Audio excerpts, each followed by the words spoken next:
কবরের আযাব বড় বেশি ভয়ানক, বড় বেশি ভয়ানক।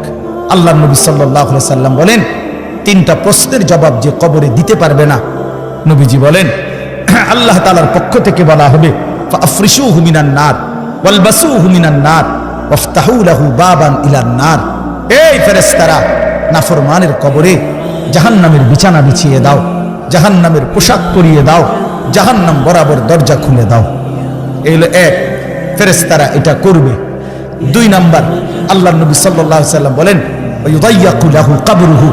দুই নম্বরে, প্রিয় বন্ধু আমার, আল্লাহ রাসূল বলছে কবর তারে একটা চাপ দিবে, কবরের মাটি সংকীর্ণ হয়ে যাবে, ডান পাশের মাটি বাম দিকে, বাম দিকের মাটি ডান দিকে, এভাবে চলবে।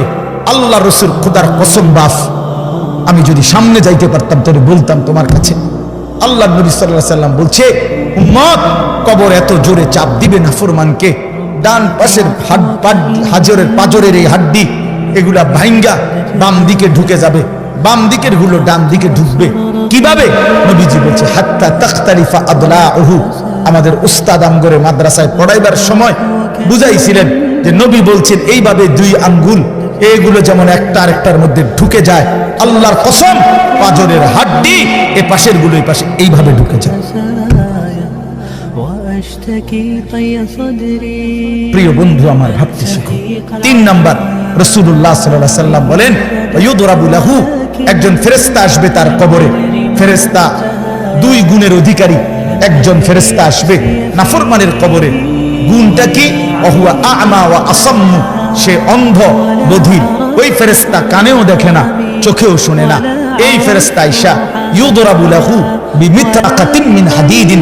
লোহার একটা হাতুড়ি গুর্জ দিয়ে তারে একটা আঘাত করবে। দরবাতান বাইনা উযুনাইহি। দুই কান বরাবর। ফায়াসিহু সাইহাতান। নাফরমান একটা চিৎকার মারবে। ইয়াসমাউহা মান ইয়ালিহি ইল্লা সাকালাইন। মানুষ এবং জিন ব্যতীত আল্লাহর সমস্ত সৃষ্টি নাফরমানের চিৎকারটা শুনতে পাবে। ইলা ইয়াউমিল কিয়ামা। এভাবে কিয়ামত পর্যন্ত, এভাবে ইসরাফিলের ফু পর্যন্ত। বন্ধু আমার, রাসূলুল্লাহ সাল্লাল্লাহু আলাইহি ওয়াসাল্লামের জামানায় যারা কবরে, তারা আজ কত বছর? ১৫০০ বছর।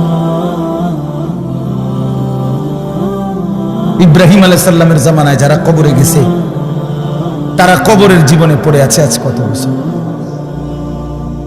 ভেবে দেখো ভাইয়া।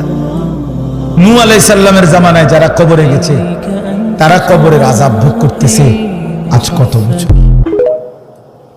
সর্বশেষ যেই